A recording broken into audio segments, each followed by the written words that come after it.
aircon.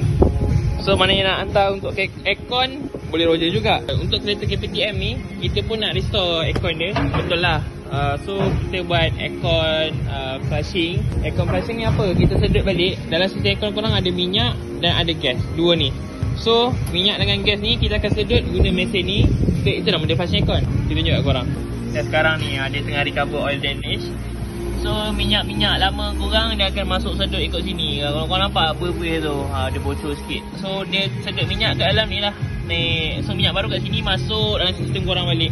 Syuruk masuk sini balik. Gas kita masih pakai yang sama. Tapi minyak lama kat sini, minyak baru kat sini. So dalam sistem ni gas masuk, minyak pun masuk. So daripada ke compressor, ke condenser, ke expansion valve, ke cooling coil, ke blower, ke blower dah pasang balik lah compressor. Okay, gitulah aircon. Ni Azhar. Ni mungkin pakai aircon yang terbaru sebab dia main dengan mesin ni. Tengah belajar. Kita pun sama tak? Saya pun belajar juga. Okay. So mana yang nak hantar aircon, Roger kita sistem aircon dah ada mesin dah.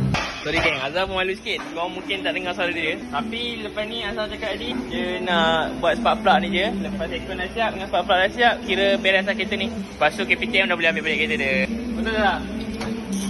Tak dengar suara dia kan? Bye, Assalamualaikum. Nampak? Hammer.